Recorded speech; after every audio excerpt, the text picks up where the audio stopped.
kuasa dosa untuk menjadikan kita miliknya. Sekali lagi sambil kita angkat tangan, nanti kor yang kedua, kemudian acara selanjutnya saya serahkan pada Pak Gembala.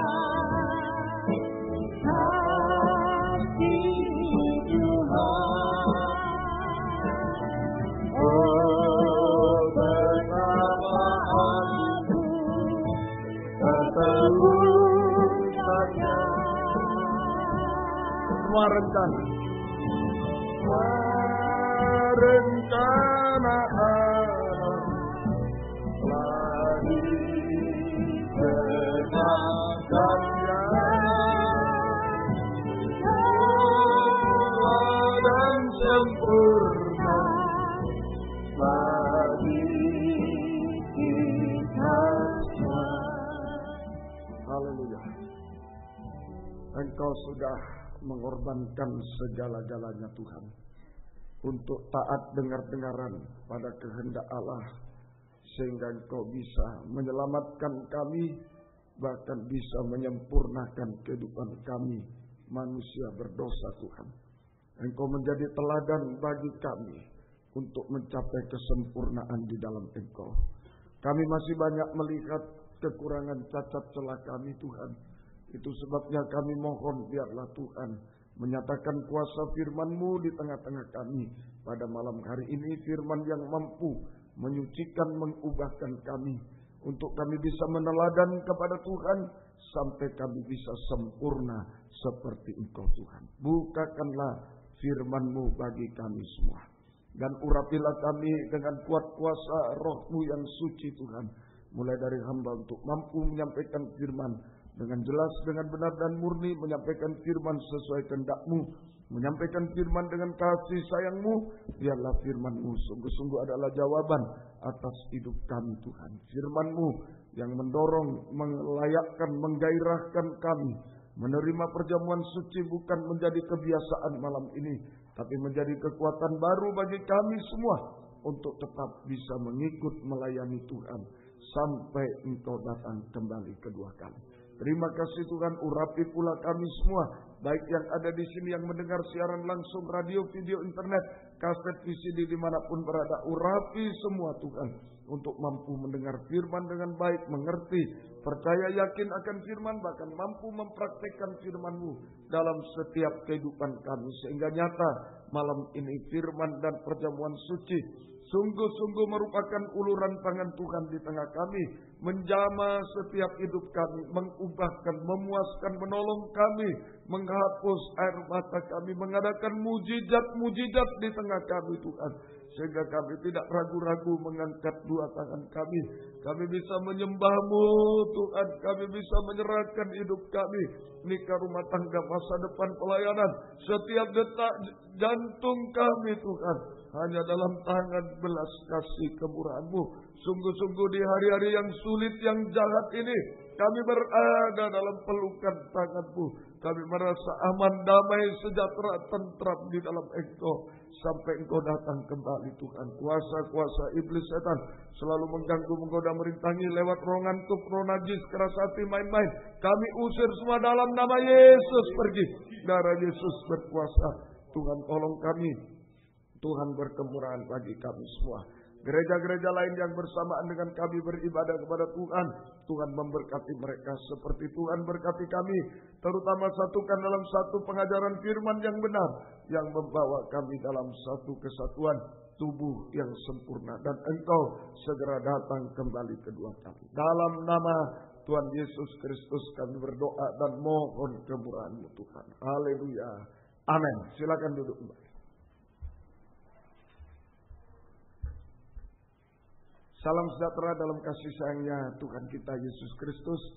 Selamat malam, selamat mendengarkan firman Tuhan. Biarlah damai, sejahtera, bahagia dari Tuhan senantiasa dilimpahkan di tengah-tengah kita sekalian. Puji Tuhan, kita akan membaca di dalam Injil Matius pasal 25. Mulai malam ini kita maju dalam cerita ayat 31 sampai ayat yang ke-46. Injil Matius 25. Kita mulai malam ini berada pada ayat 31 sampai ayat 46. Malam ini kita baca ayat yang ke-31. Apabila anak manusia datang dalam kemuliaannya, Apabila anak manusia datang dalam kemuliaannya, dan semua malaikat bersama-sama dengan dia, maka ia akan bersemayam di atas tahta kemuliaannya. bersemayam di atas tahta kemuliaannya. Jadi ini Yesus tampil sebagai Raja segala raja. Di ayat 34, dan Raja itu akan berkata, ya, Raja segala raja. Jadi Yesus tampil sebagai Raja segala raja yang bersemayam di tahta kemuliaan. Yesus tampil sebagai Raja segala raja yang bersemayam di tahta kemuliaan. Ya, untuk mencapai tahta kemuliaan tidak gampang. Ya, jadi untuk mencapai tahta kemuliaan, maka Yesus harus melewati jalan kematian, kebangkitan, dan kemuliaan. Jadi tidak begitu saja tahta kemuliaan itu dicapai. Untuk mencapai tahta kemuliaan, maka Yesus harus melewati jalan kematian, kebangkitan, dan kemuliaan. Ini jalannya. Tidak bisa mencapai kemuliaan kalau tidak ada kematian. Kematian dulu, baru kebangkitan, baru kemuliaan. Ya. Baik, sekarang di 1 Petrus pasal 2 ayat 21. 1 Petrus pasal 2. Ini Tuhan tunjukkan jalannya, Tuhan tinggalkan jalannya sebagai teladan bagi kita. Ya. 1 Petrus 2 ayat 21. Sebab untuk itulah kamu dipanggil. Sebab untuk itulah kamu dipanggil, kita dipanggil, ya. Karena Kristus pun telah menderita untuk kamu, Ya. dan telah meninggalkan teladan bagimu, supaya kamu mengikuti jejaknya. Supaya kamu mengikuti jejaknya. Jadi Tuhan memanggil kita, atau Yesus memanggil kita supaya kita mengikuti jalannya atau jejaknya. Ya, Yesus memanggil kita supaya kita mengikuti jejaknya, jalannya, supaya atau sehingga kita juga mencapai tahta kemuliaan Tuhan. Jadi jangan ragu-ragu. Yesus berada di tahta kemuliaan, dia sudah tahu jalannya, yaitu jalan kematian, kebangkitan, kemuliaan. Dia sudah sampai dalam kemuliaan. Sekarang Yesus memanggil kita supaya kita juga mengikuti jejaknya, jalannya, sehingga kita juga bisa mencapai tahta kemuliaan Tuhan bersama-sama dengan Dia. Ini maksudnya Tuhan memanggil kita. Dia sudah tahu jalannya ke tahta kemuliaan dari dunia ini untuk mencapai tahta kemuliaan. Maka Tuhan memanggil kita supaya kita mengikuti jalannya, mengikuti jejaknya, sampai juga kita sampai di tahta kemuliaan Tuhan. Ya, semoga kita bisa mengerti. Mari sekarang kita pelajari jalan menuju tahta kemuliaan. Jalan menuju tahta kemuliaan adalah nomor 1, jalan kematian namanya. Jalan menuju tahta kemuliaan adalah nomor 1, jalan kematian. Jalan kematian. Filipi 2 ayat 7 sampai 8. Surat Filipi pasal 2 ayat 7 8. Ini jalan kematian. Saya tunjukkan bagi Yesus dulu, dia mati. Begitu ada jalan kematian Yesus. Filipi 2 ayat 7 sampai 8. Melainkan telah mengosongkan dirinya sendiri dan mengambil rupa seorang hamba. Ya, mengosongkan dirinya sendiri dan mengambil rupa seorang hamba.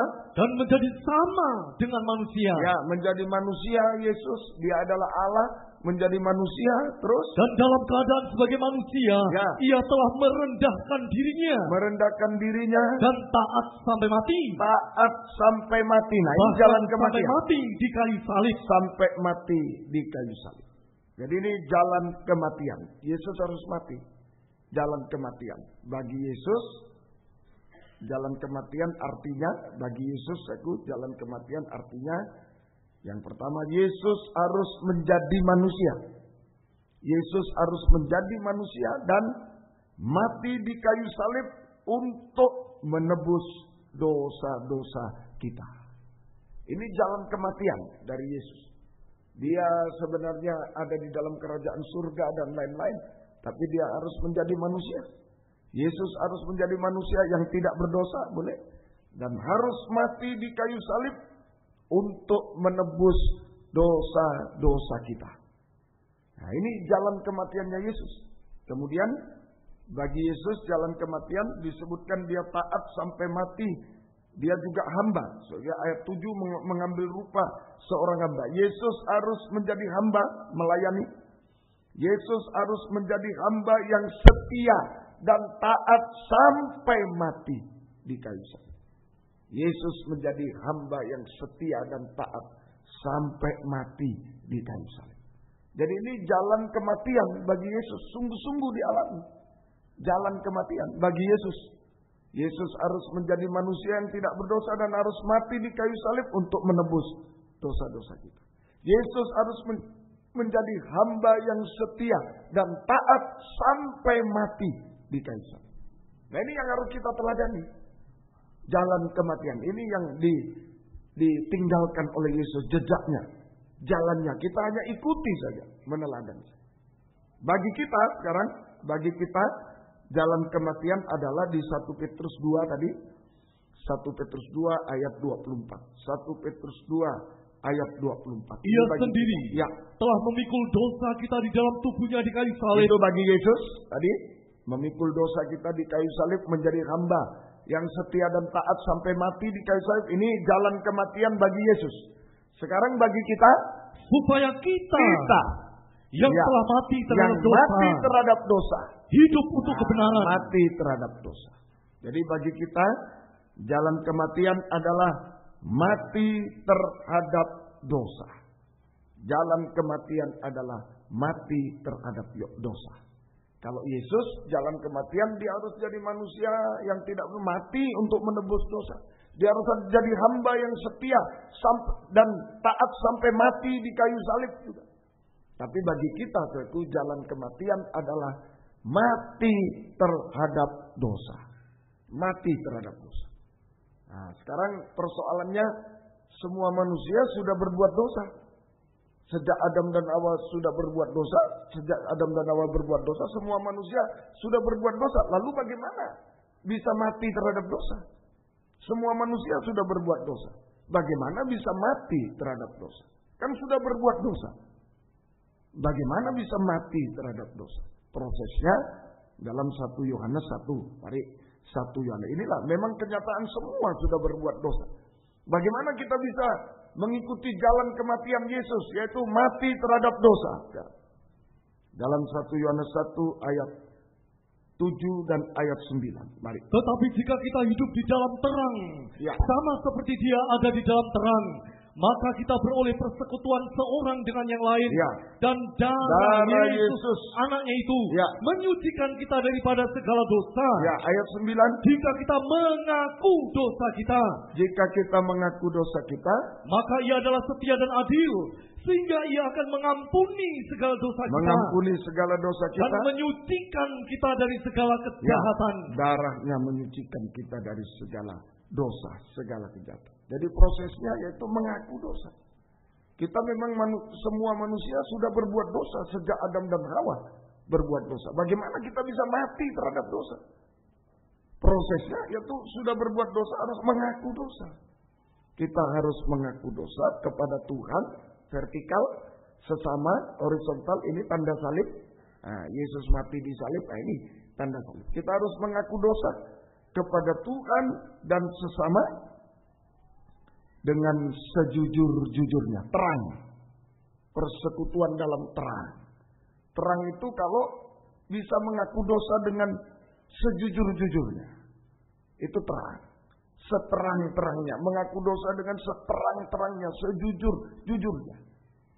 Maka darah Yesus aktif dalam dua hal. Selalu istilah saya.